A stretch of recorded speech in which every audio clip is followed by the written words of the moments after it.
8, 7, 6, 5, 4, 3, 2, 1, 0.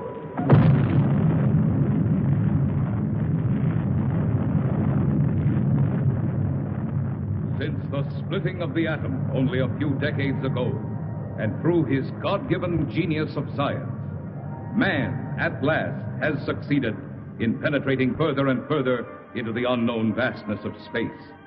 The moon has become the launching base for advanced exploration. From this pivotal point, astronauts, at the risk of their lives, set out to conquer nature's mysterious forces. Yet many questions remained unanswered. What is his Earth in relation to the inconceivable number of other worlds? Is his speed truly the fastest, his achievements the greatest? Or is he a mere unimportant piece of driftwood floating in the vast ocean of the universe? Could there be life similar to our own on other planets? Is it not possible that atmospheric conditions of relative environments control their shapes and forms? If so, would they be giants? Or could perhaps the opposite be true?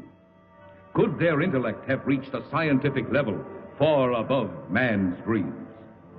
What then will the future reveal if this story you are about to witness is only the beginning?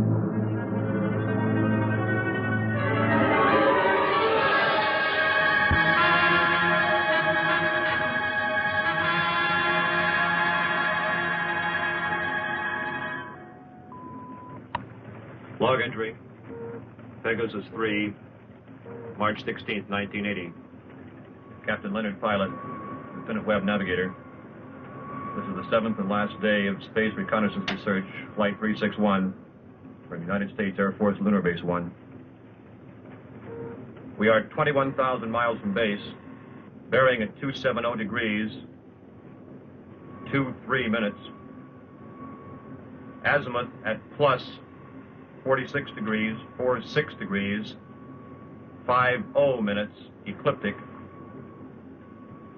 On routine successive approximation by trajectory computer using data from the Space Position Recorder. It's quiet and lonely out here. And frankly, we'll be happy to get back to that dreary old moon.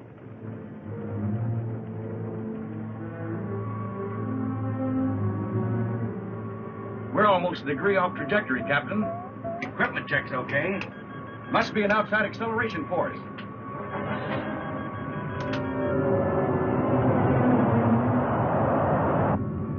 Something approaching fast. I'm setting up auto-evasive pattern. A large planetoid object is on a direct collision course with us. We are under 11 G's exterior acceleration and have no control whatsoever.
Just incredible.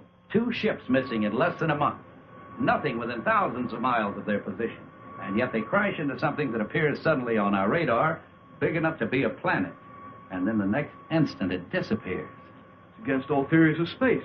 You get the same reports from bases 2 and 3? It appeared for a second or two, then vanished completely. A ship is on a routine flight. Controls, rockets, everything in order. And then all of a sudden... Yes? General Gibson for Colonel Lansfield from Earth Headquarters. Stand by. Colonel Lansfield. Lansfield, what's all the trouble up there? General, I can't tell you any more than what was in that report this morning. You're certain the rockets crashed? I am. We have their last log entry through our recording reproduction unit. Now, General, I've listened to it over and over. It tells what happened, but not how and why. What do you suggest? I don't know, General. No doubt the rocket's destroyed. We don't know what we're looking for. This mysterious planet seems to come and go at such speeds, it's impossible to track. Phantom planet, Lansfield. You're a little old to think that, aren't you? This is a capable base, General, run by capable men. Now, there's something out there that isn't supposed to be. All right, take it easy. Send another reconnaissance with Chapman. Chapman? I need him for the Mars project. If this phantom planet thing isn't cleared up, there won't be any Mars project. Send him. Yes, sir. Ask Chapman to report. Yes, sir. Captain Chapman, report to the Colonel.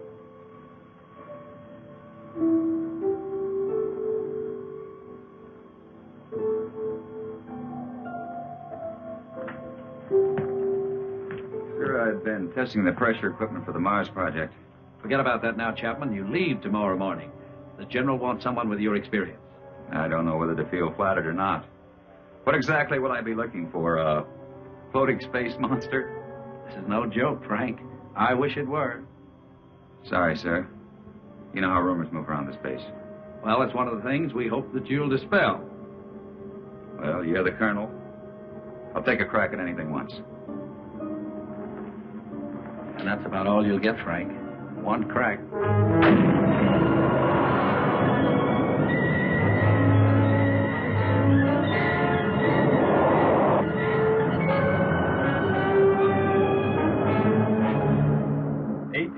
Miles out at 270 degrees azimuth and 47 degrees ecliptic.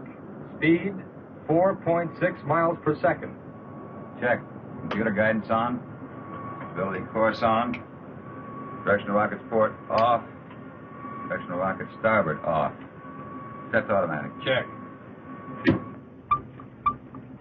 That does it, Captain. We can relax a bit now. Takeoff's always the same. My heart pounds like a sledgehammer. Yeah, mine too. How about the screen? Never fails to fascinate me from up here. You know, Captain, every year of my life, I grow more and more convinced that the wisest and best is to fix our attention on the good and on the beautiful. It'll just take the time to look at it. You're some guy, McConan. Lunar Base 1 to Pegasus 4. Lunar Base 1 to Pegasus 4. Can you read me? This is Pegasus 4 to Lunar Base 1. This is Lieutenant McConan. Colonel Lansfield for Captain Chapman. Chapman standing by. Anything out there, Frank? Nothing, Colonel. It's almost too quiet. Well, keep alert. And don't waver off your course 1 degree, unless you think you're on to something. And if you do get on to something, report at once. Yes, sir. Pegasus 4 to Lunar Base 1. Over. Out. I hope whatever was out there is gone now.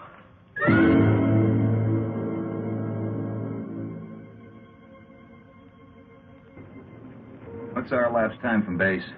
14 hours, 22 minutes, and 30 seconds. You could stay up here another 14 hours and still see nothing. Even 1,400 hours. That's about all we can do, though. Are you sure we're still on course? Why? Well, I have an idea. Turn to 278 degrees azimuth. Hold 47 degrees ecliptic. Yes, sir. Changing course to 278 degrees azimuth, hold 47 degrees ecliptic. Lansfield tells us to charter the same course Pegasus 3 took. Well, that's fine, but I don't think we'll get anywhere. This strange planet dashes about like it's supposed to. It figures we won't find it around here. So we're changing course. Lightning never strikes twice in the same place. Precisely. You with me? Like I said, you're the captain. I'll take a new reading. Thanks, Ray.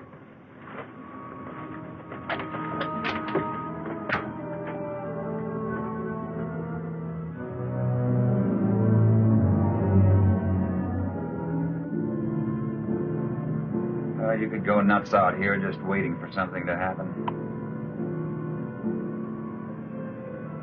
You seem pretty much at ease.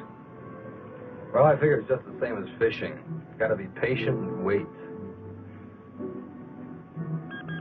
Electrostatic meters going haywire. Lunar Base 1 to Pegasus 4. Can you read me? Over. Pegasus 4 to Lunar Base 1. We read you. Over. You are completely off course, Pegasus 4. Check your position immediately. Computer and spectrometer out. Pegasus 4 to Lunar Base 1. We are aware of being off course. Cannot explain at present. We are entering a heavy magnetic field. Several instruments are out, and I'm afraid others are going. Give us our exact position. Over. Pegasus 4, you're... Cannot hear you, Lunar Base 1. Over. Changing to the manual control. Meteor.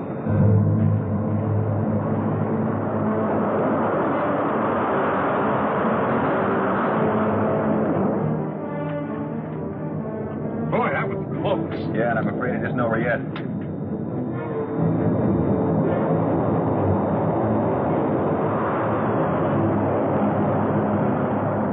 We're on a semi-closing course with them. Screen 1's fading fast. What about the infrared detector? That's out, too. The thing we can do is turn it 90 degrees to the shower's path. More meteors are coming. It's our only chance. That will be to 311 degrees azimuth and minus 12 degrees ecliptic. Here they come. This is it.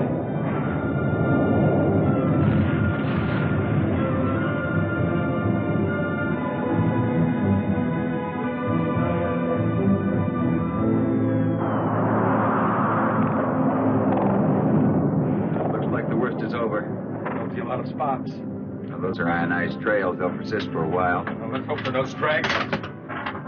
With these instruments out, there won't be any way to tell if they're coming from another direction. Trick now is to get back to the moon. I think we'll make it. Yeah. Okay, Ray, let's go through a tight beat check. Right. Cabin pressure? 20 coming up. Retroport? Positive. Retro starboard? Positive. Main circuit 1? Negative. Main 2? Negative. Now let's try the auxiliaries. Main 1? Negative. Main 2?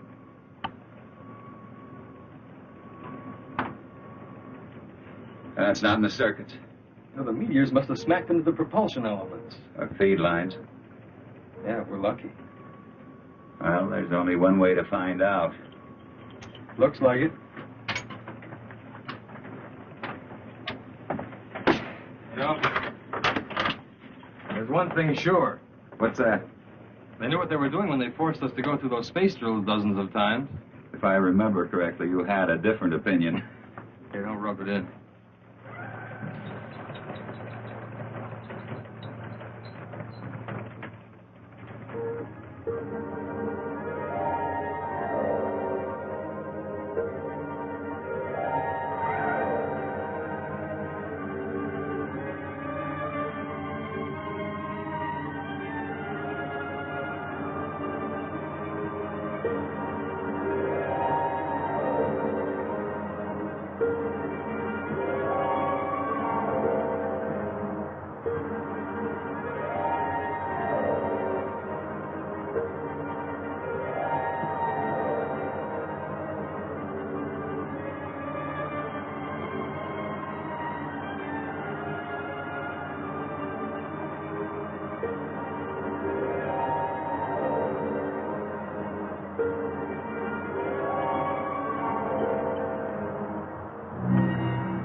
sighted. The retro rocket feed lines must be cut.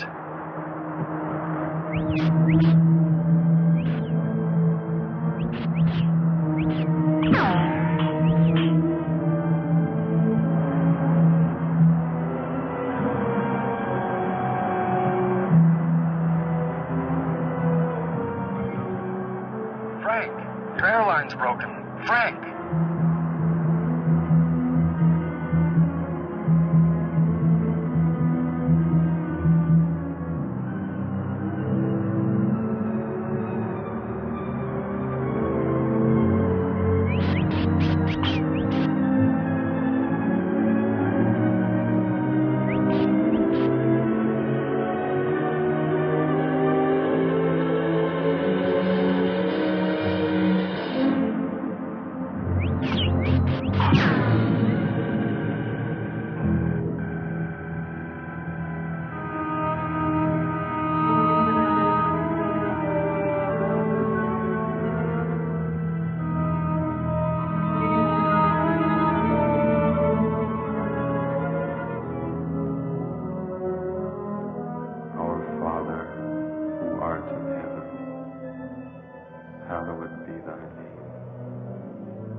With all respect to the colonel, sir, I don't think it's any use. Keep working that radar and keep working it until we locate Chapman. Yes, sir. He's got to be out there somewhere. He just has to be.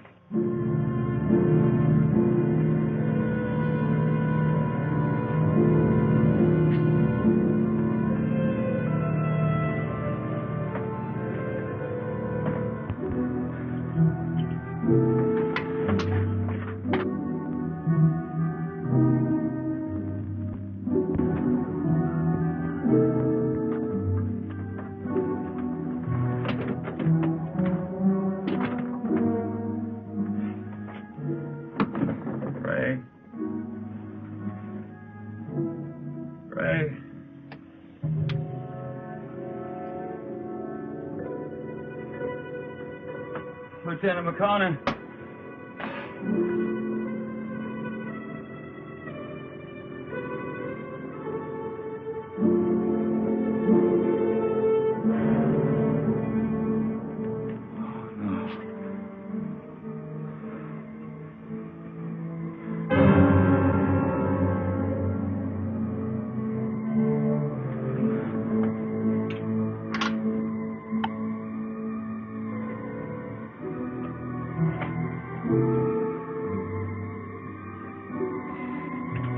Captain Frank Chapman, pilot, Pegasus 4. Our ship is being drawn toward an asteroid. Instruments completely out of operation.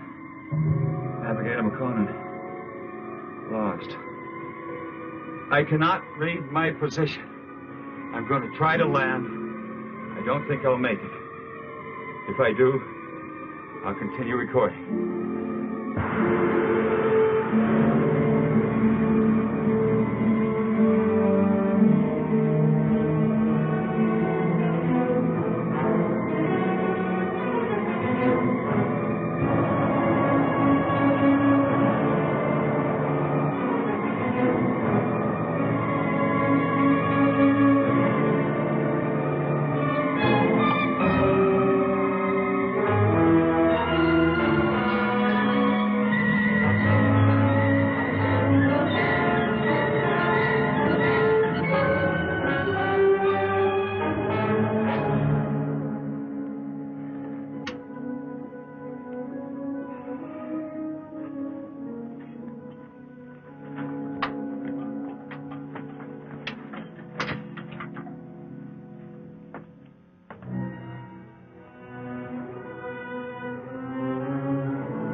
check your position immediately. Lunar Base 1 to Pegasus 4. Can you read me? Frank, your airline's broken. Navigator McConan. Ray. Lieutenant McConan. Try to land. What exactly will I be looking for? A floating space monster? No joke, Chapman. I wish it were.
Size?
He should stand trial.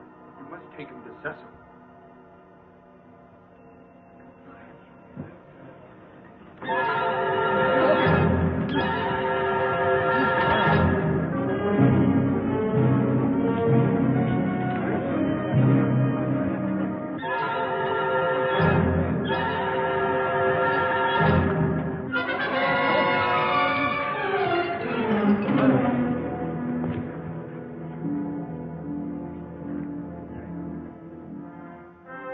We will begin the trial. Yes, Cecil.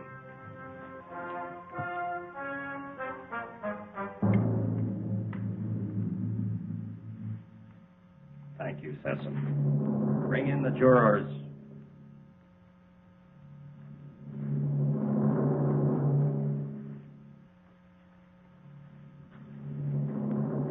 Will Ipsilata step forward?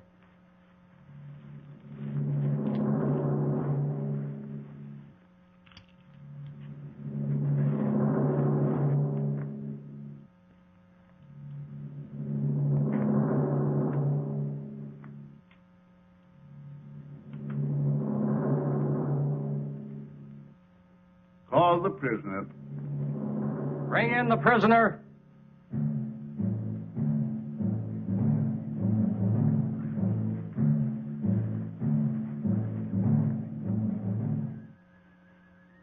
Stand here, in front of our leader and our judge.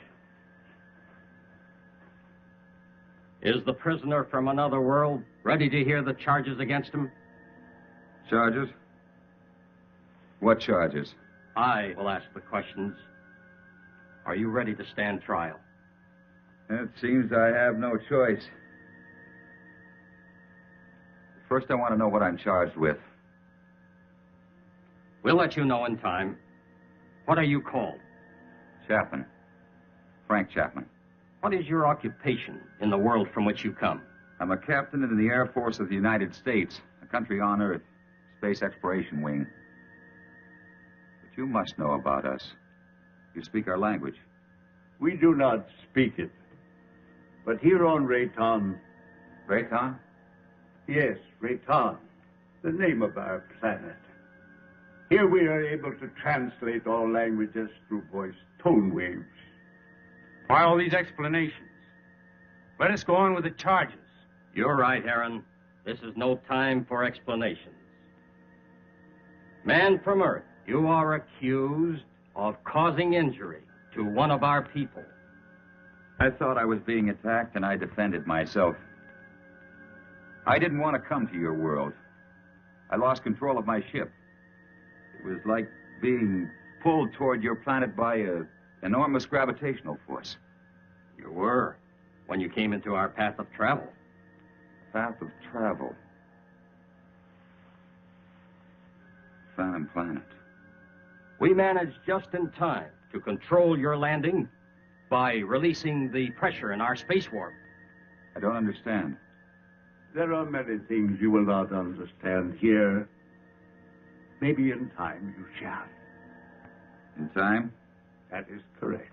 The jury will now vote and find you guilty or not guilty for inflicting injury on a Rayton man.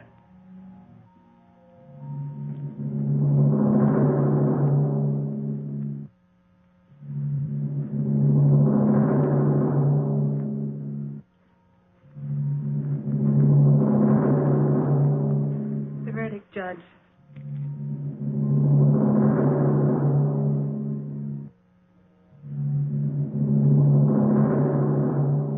I find you guilty as charged.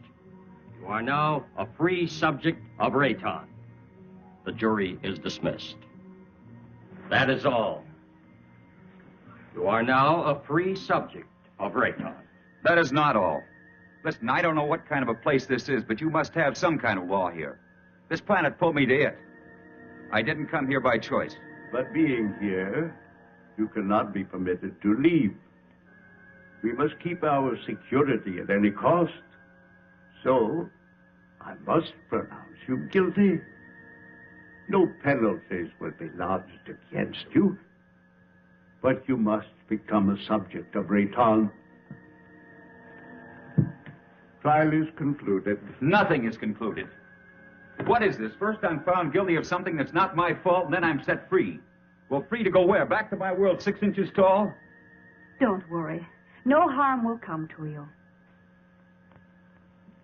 I'm Liara, Sesam's daughter. I'll show you to your quarters. Well, come. We'll talk on the way.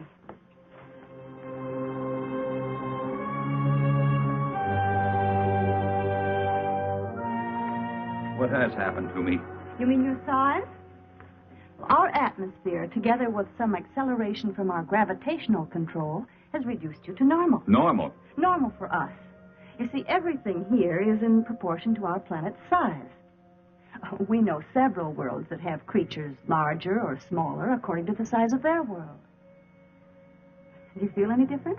No, but it's not exactly funny to think that someone on Earth could carry me about in their pocket. Oh, that would never happen. The oxygen in your atmosphere would restore you immediately to your regular size. But either way, it wouldn't matter. You'll never see your world again.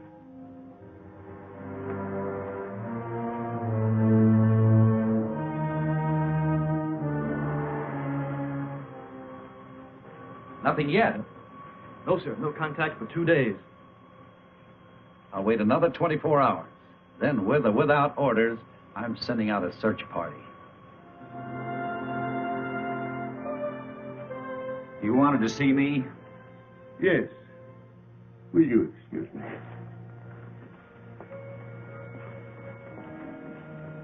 We must talk about your future.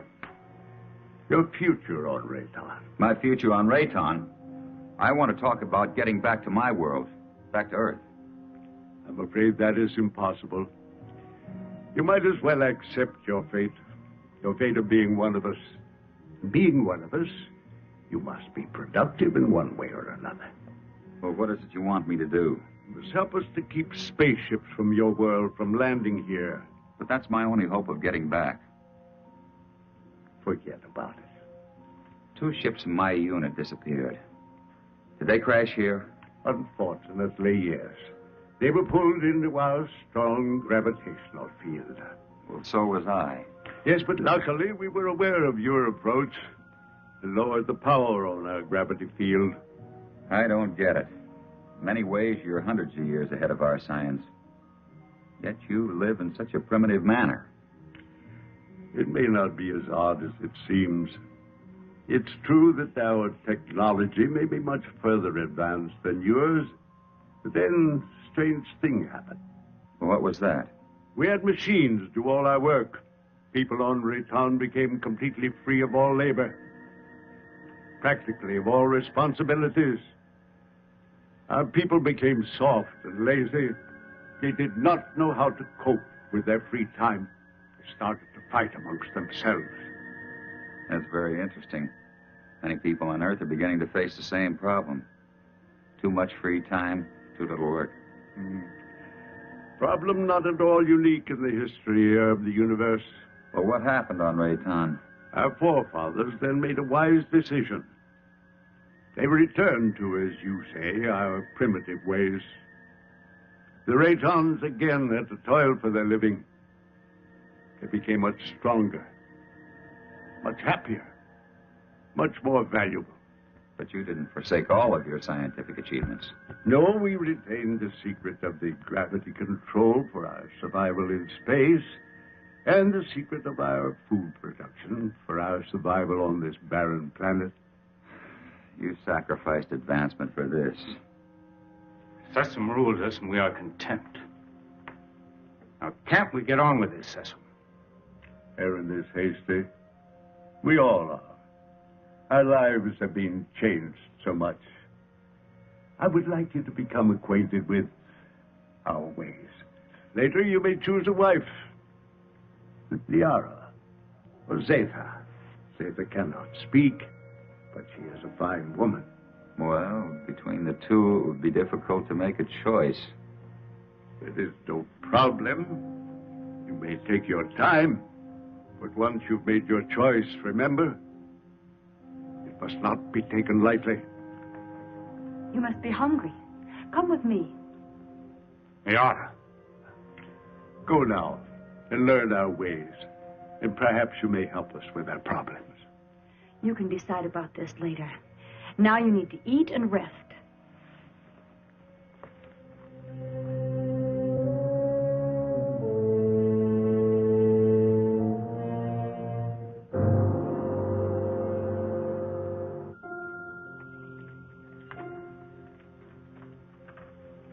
This is good. What is it? I think it's the equivalent of your breadfruit. We made it chemically for you since nothing grows here on this planet. Oh, here. Drink this. It's good for you and it'll help to make you rest. You need it. Say nothing grows here. Well, then how do you exist? Well, our bodies are so constructed that we need very little food because of the air we breathe. Feeling better now? I hope so. Yes. But I'd like to get out of here. You're a strange one, Frank. I'm a strange one. What about everybody else? And don't call me Frank Chapman. My name is Frank Chapman. 2 words. Yes. Frank Chapman. Oh, I'm sorry. I didn't mean to be so rough. It's just that, well, this is so new to me. You know what I'd like to do if I had a choice? What? I'd like to return to my ship. Well, that's impossible. Then you see, I'm still a prisoner. Not at all. You're free to go anywhere here on Rayton. Except to my ship. Your rocket is no longer on this planet. It was sent off last night while you were sleeping.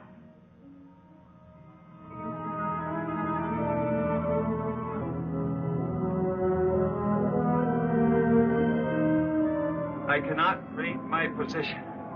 I'm going to try to land. I don't think I'll make it. If I do, I'll continue recording. This is Captain Frank Chapman, pilot, Pegasus 4. My ship is being drawn toward an asteroid. Instruments completely out of operation. Navigator McConan lost.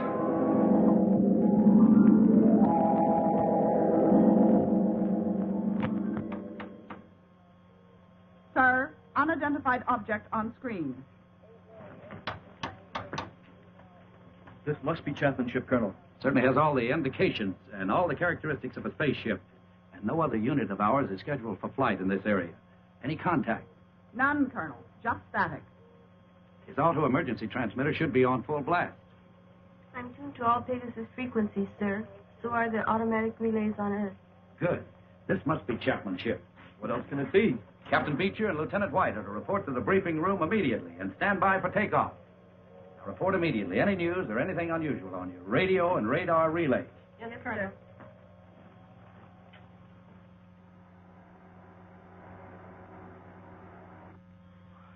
The rescue ship is in the countdown phase, sir. They're waiting for your final operation orders. Put me through to the captain of the rescue ship on launching. Beecher, this is Lansfield. Yes, Colonel. Beecher, your final instructions are being teletyped on your recorders. Yes, sir. As you know, something unusual must have happened to Chapman and McConan. And I don't mind telling you that it's of greatest importance to space travel that we find out exactly what happened to these two men. So blast off, and good luck. We'll do our best, Colonel.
Try to land.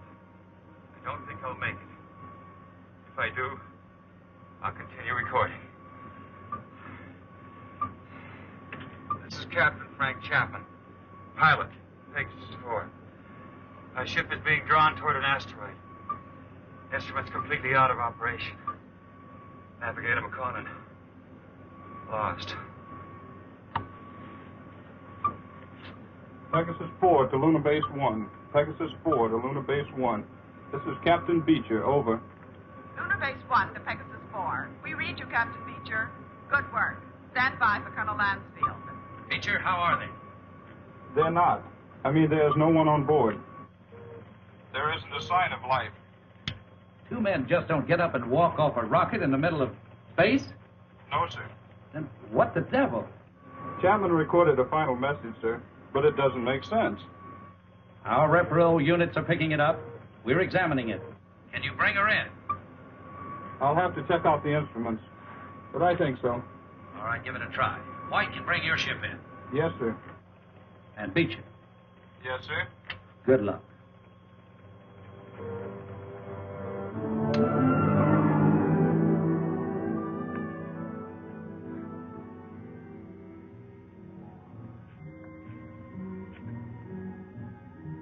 I can't work under these conditions. I must know more about the directional flight machine. When the time comes. Well, the time has come. I want to speak to Sesson. And right now. Very well.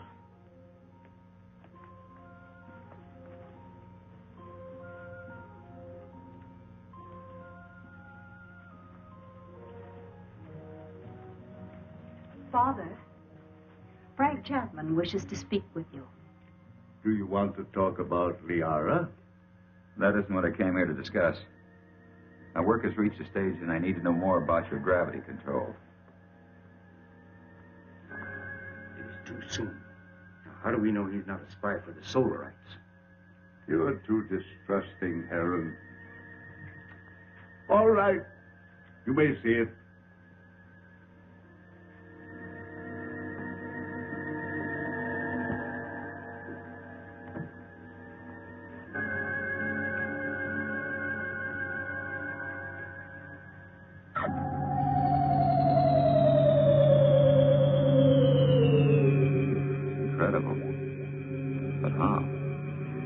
The density of our planet made it possible for us to advance gravity and therefore anti-gravity theories.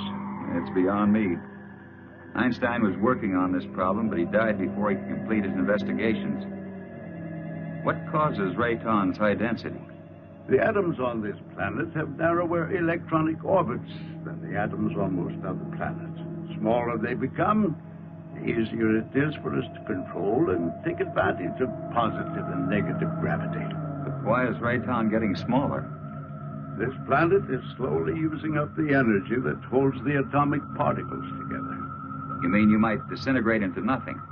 Yes, someday. But it will not be in our time. Well, I guess it's the same as on Earth.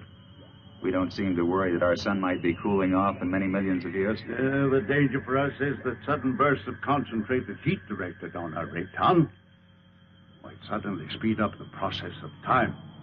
You think that's possible? And we have enemies who want our knowledge of gravity and who know our weakness. You're expecting an attack? When you have enemies, you always expect an attack.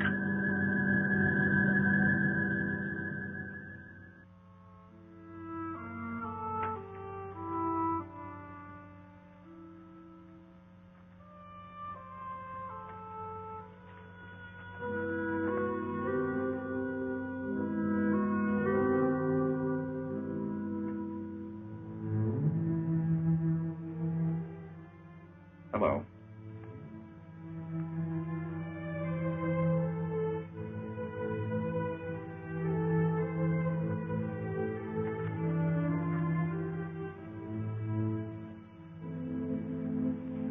I'm going to take a walk.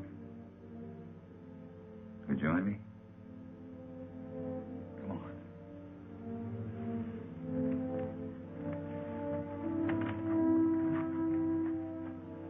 You know, this is the first time I've had a chance to talk to you alone.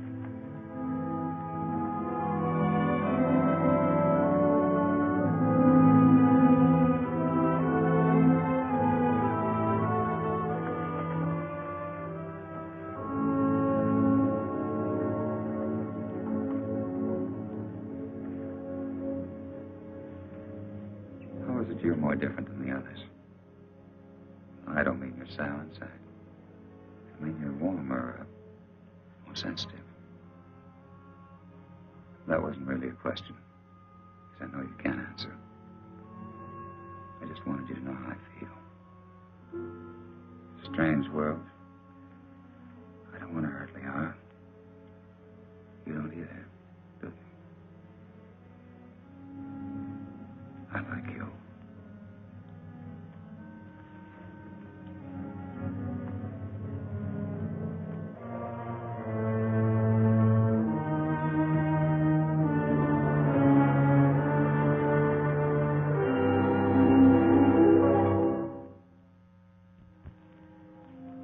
charges to make against the Earthman Chapman.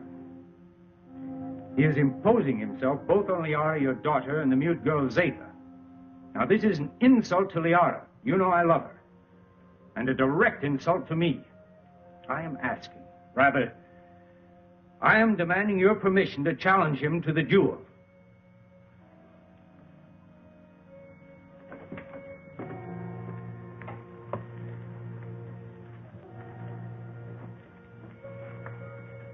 You sent for me? Yes. I have reports about you that are not good. That you're causing much trouble. What am I supposed to have done now? You are forcing your attentions on Liara, and then on the mute girl Zeta. That's not true. Why don't you ask them? He lies. Siren. Is it true? Has he forced himself or his attentions upon you? Why would she admit it? Perhaps she's afraid of him. Being mute, she's unable to defend herself. Maybe she's protecting me. Listen, I'm not going to be put on trial or questioned by you or anyone else for something I haven't done. You know, buddy, I don't like you. Maybe it's a carryover from Earth and not good taste, but I'd like to hang one on you. Chapman, Harron has challenged you to the duel of Rayton. Do you accept his challenge? A duel for what? What kind of a duel? This guy doesn't look very honest to me. A duel of bravery. You know, Mr. Sesson, maybe this duel business is a good idea. Might clear the air a little. So how do we go about it?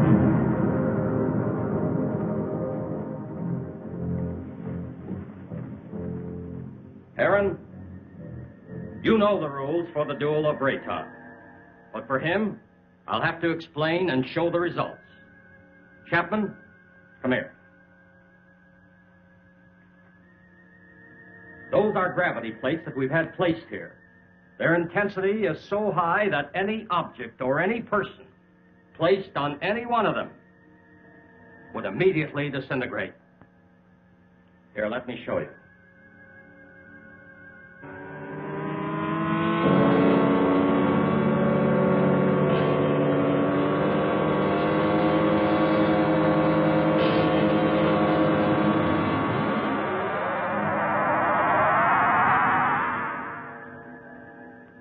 The duel of Rayton is one of physical strength and skill. You will use this rod and attempt to push your opponent on top of one of the gravity plates. You saw what happened to the rock.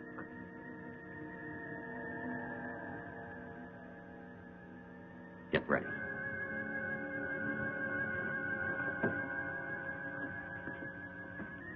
Put the combat rod in position.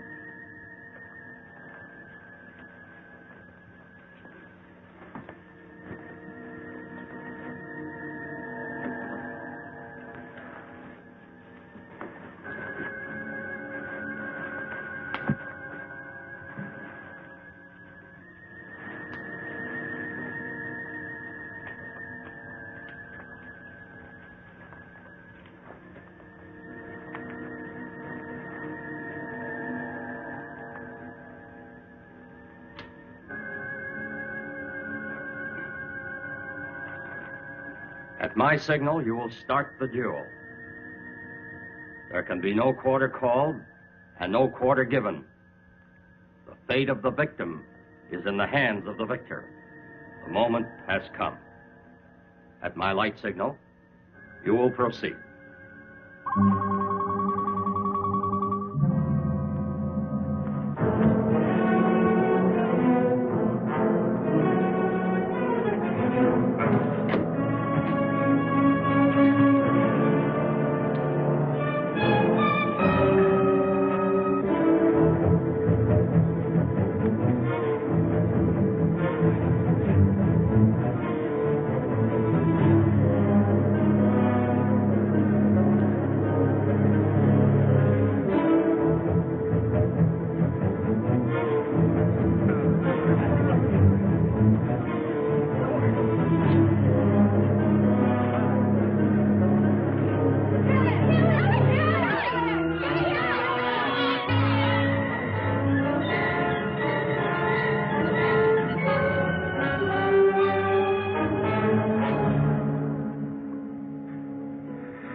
to you.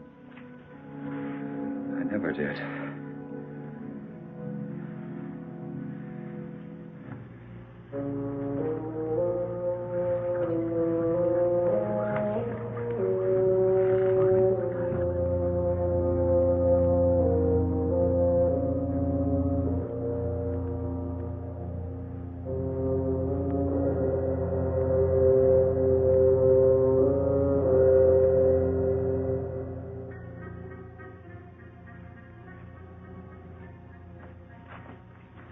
Why didn't you kill him? I didn't want to. I don't believe in it. In this case, killing him would have accomplished nothing. But Heron wouldn't have shown you mercy. He'd have killed you because he wants me. But I don't love him. I love you. If you'd felt anything for either one of us, you could have stopped this duel. What? You know what I think? I think you were waiting to see which one of us won and then take the one that was left over. What? No, Liara, I don't love you. I don't even know if I like you. But let me tell you this. You can't make someone love you. It's got to come naturally. You can't force it. You can't command it. If you do that, you'll never find it. Oh, this whole thing is like a nightmare to me. I miss my people. Well, I've got to make some attempt to get back. And if you feel anything for me, you'll try to help me. Well, perhaps you're right.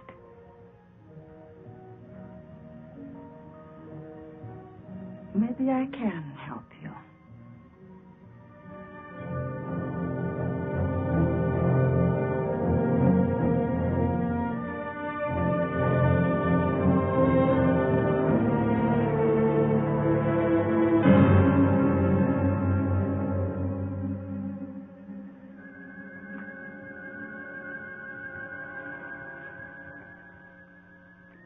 As you said, I don't want to kill you. I think I could understand your somewhat quaint language if I were on your Earth a little. Well, why don't you kill me? You didn't kill me. You had the chance. Well, what about the knife? This isn't exactly what I'd call a friendly visit.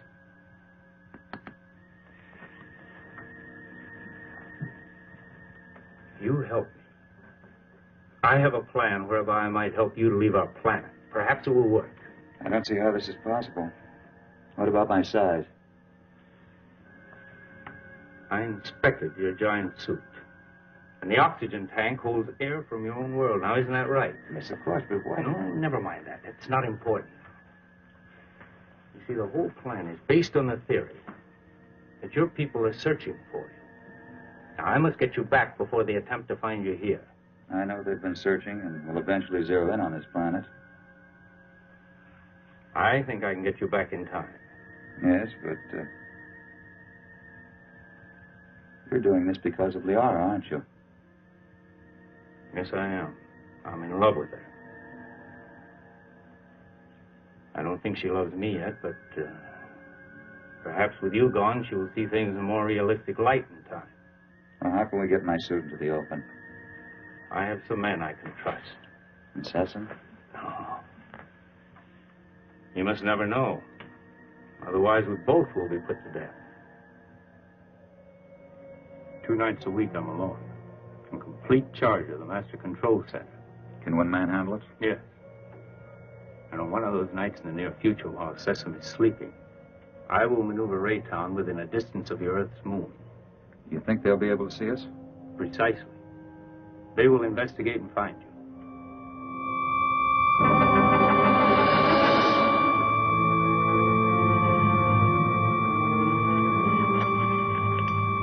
Go with her.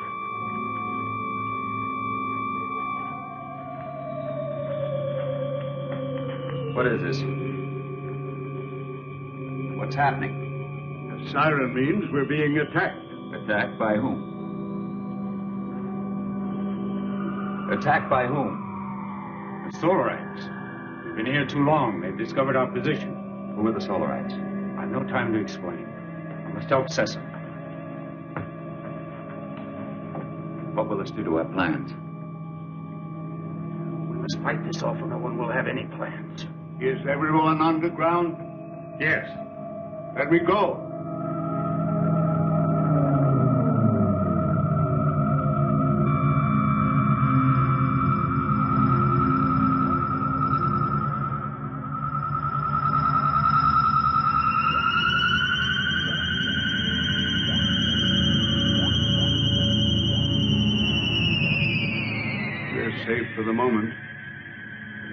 won't give up so easily.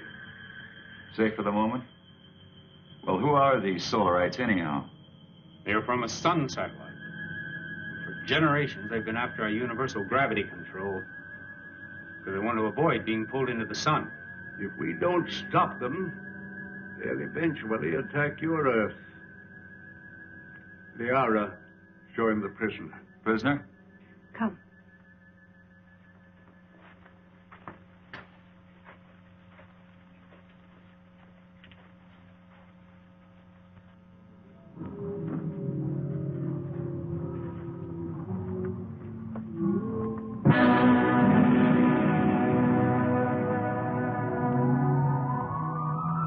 That's a Solarite. Yes. He was captured during the last war. The only one of their monsters that didn't die in the attack. When did this attack take place? Several years ago, when Zatha was a little girl. That's when she lost her voice. What makes those rocks disintegrate? It's as if they were hitting some invisible wall. That's exactly what it is. The monster is so strong that he can smash any ordinary structure. Now, what you call an invisible wall is really another way that we use our gravitational control. Now, by using a high magnetic field, we can lock molecules so closely together that they form a solid wall. Make a big hit at MIT. Where? One of Earth's more advanced centers of learning. I only hope your wall will hold him in check. Yes. He could kill us all if he escaped. Life on other planets. We were always wondering if ours was the only one so blessed. There are many inhabited worlds, but only these fire people bother us.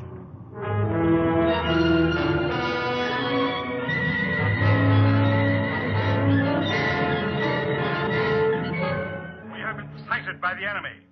They are forming a concentrated attack, pattern 6, vernier index 1-2. 6? They never attacked on that one before.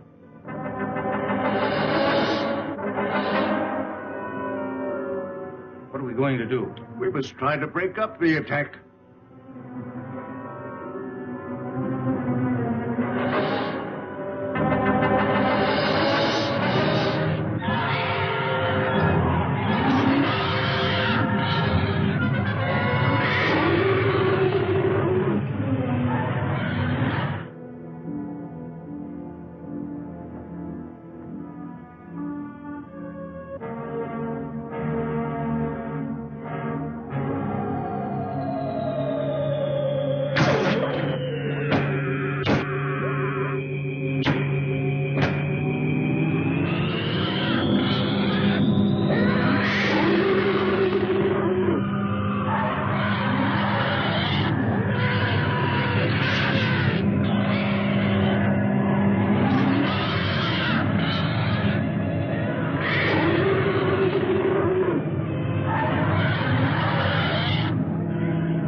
Fantastic. We can do one of two things. Outrun them or fight them. Well, breaking up a formation is one thing, but how can you fight them? Do you have a chance? We have to settle that once and for all. Living in constant danger isn't worthy of us. Don't forget, we still have the gravity control. The greatest danger to us is the high-intensity heat bomb. Right. They have enough concentrated heat to blow up our planet instantly. What would you do? I would fight. And you? Fight. Right. That's exactly my decision. Prepare for battle. Sharp acceleration for attack position.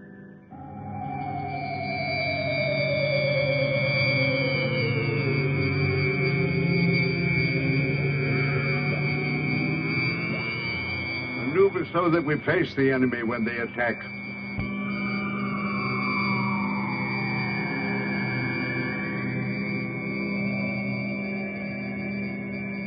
Aaron, alert our units to be ready for frontal attack. All units, prepare for frontal attack.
Activate the gravity curtain.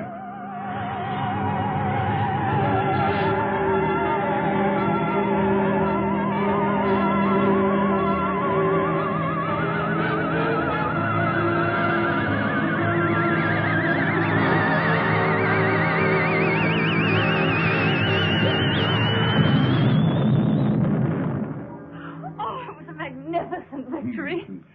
But I'm deeply plagued with regret when I'm forced to destroy. If it wasn't them, it would have been you. Perhaps you are right.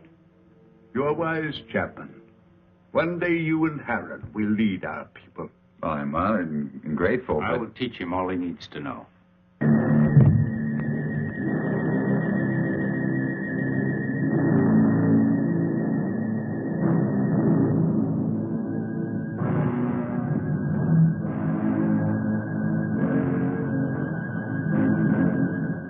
Well, where's Zeta?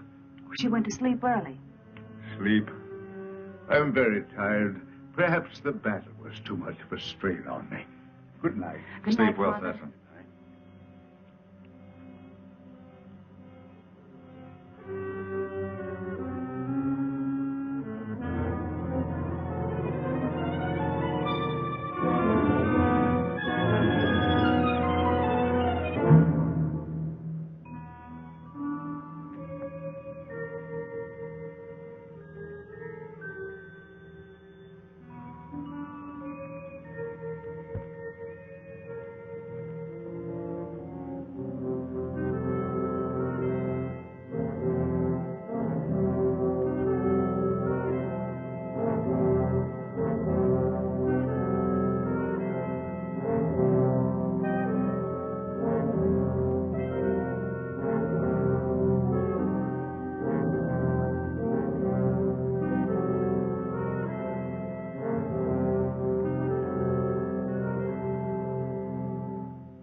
think it was a solarite. Are you all right? What happened? I don't know. Was it the solarite? Did you see him? It was terrible.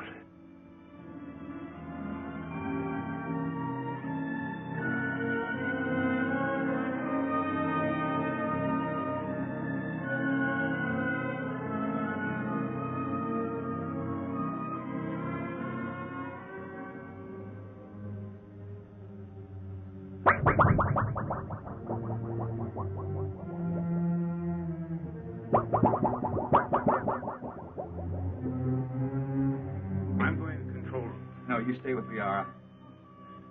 Chapman, Yes? go through that corridor. It's shorter. Hi. But be careful.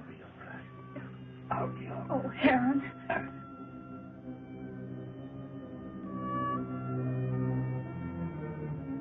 Zatha, are you all right?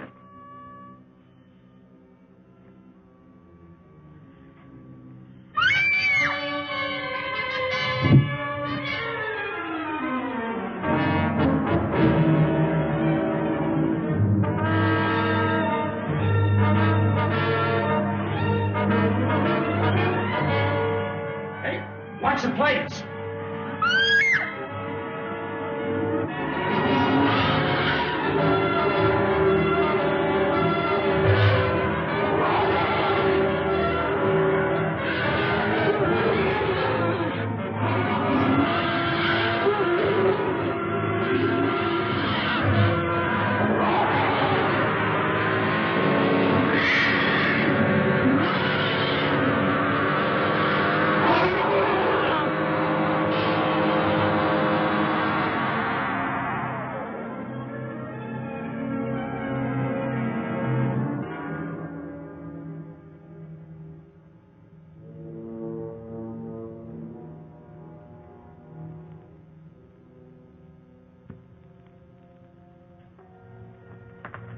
How's Sesson?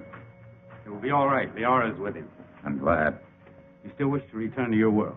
Yes, but... Well, then tonight's the best time. See, the chaos of battle has brought us closer to your moon than we've ever been.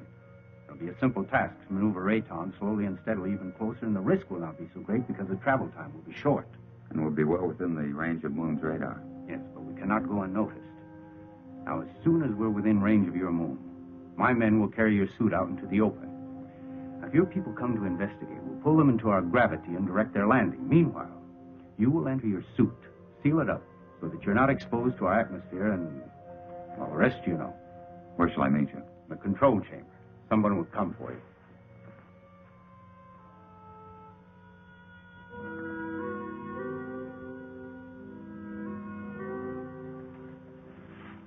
Zatha. It's you. Yes, Frank Chapman. But you can talk. From my fright when I thought you were going to be killed, something happened. And after I screamed, I found I was able to speak. Zatha. I have many things to say to you, Frank Chapman. It's so wonderful you being able to talk. And I have so many things to say to you. Oh, everything has been terrible. You're so lovely. You have such an adorable little face.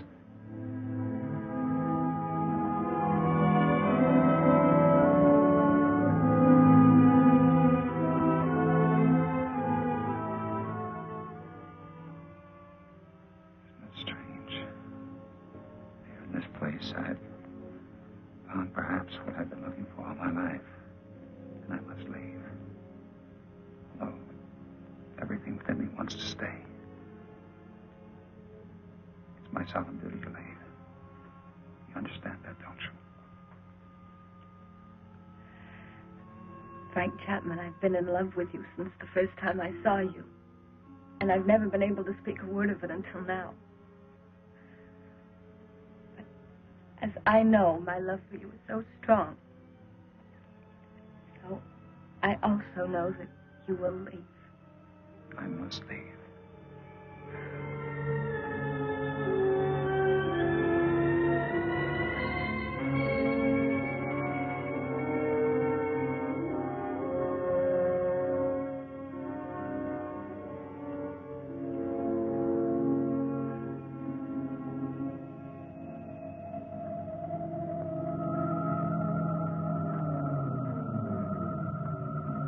Good. You're on time. Here we go. Another hour and we shall be close enough for you to be found.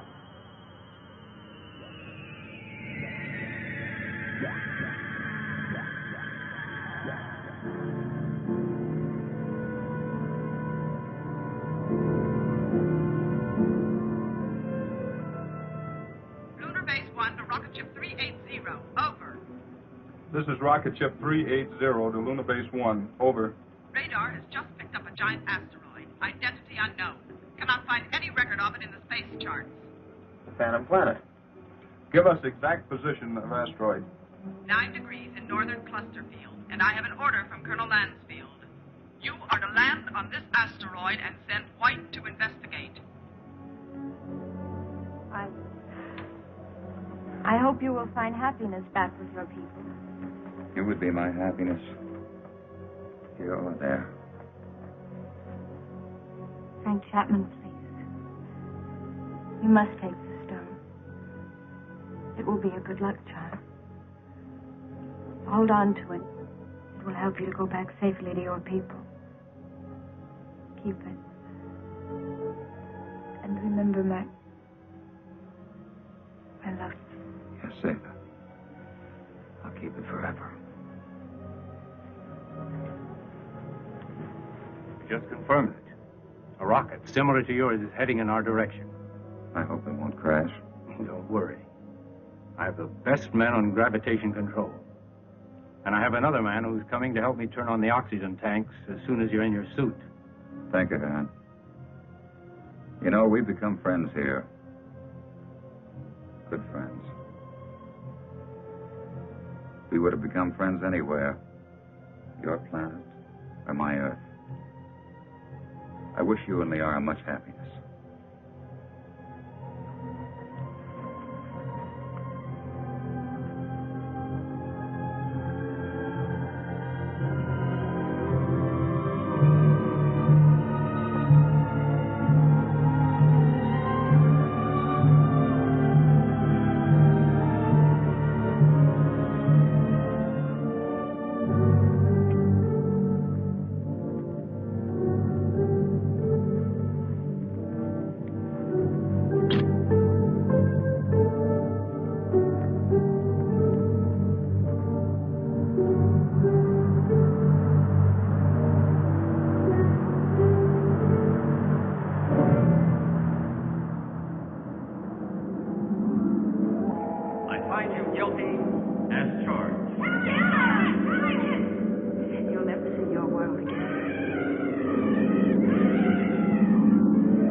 Chapman. Chapman. White to Beecher. Come in, White. I found Chapman. He's alive. But there's no trace of McConan. Where's McConan? He's dead. He's gone.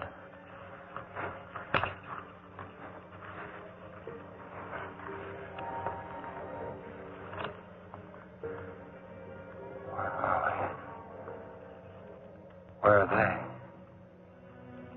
Where are the others? Where's who? Zeta. What are you talking about? Jason. Helen. Come on, let's get back to the ship.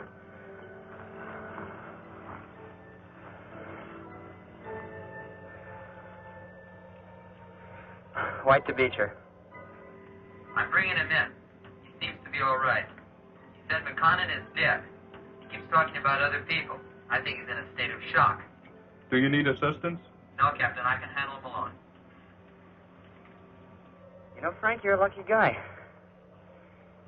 This is a wandering planet. Could have carried you anywhere. I'm sure glad we found you. Zeta. Where is she? What you need is a rest.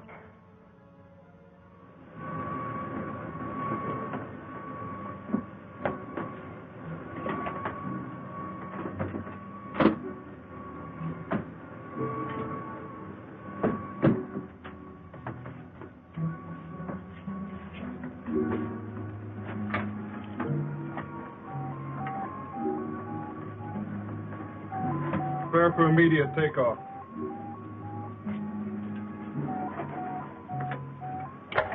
How do you feel, Chapman? I don't know. I don't understand. It's unbelievable. We'll get you back to Moon Base for a thorough examination. Do you think you're hurt? I don't think so. You must have been knocked out for quite a while. I must have been dreaming. Quite possible you were delirious. The shock of the crash landing of your ship. Ray's gone. But I just left safe in Heron.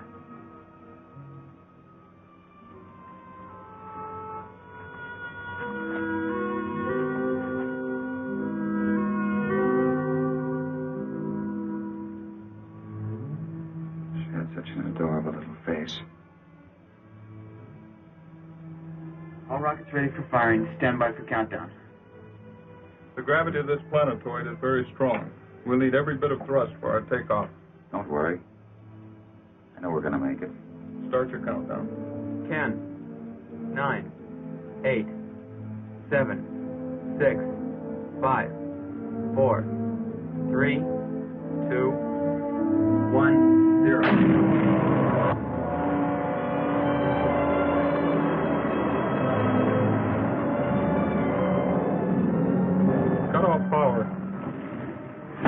Power off.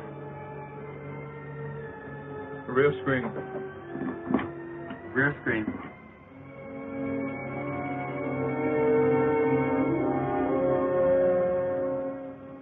No, now they'll never believe me. Even with this, they'll never believe me.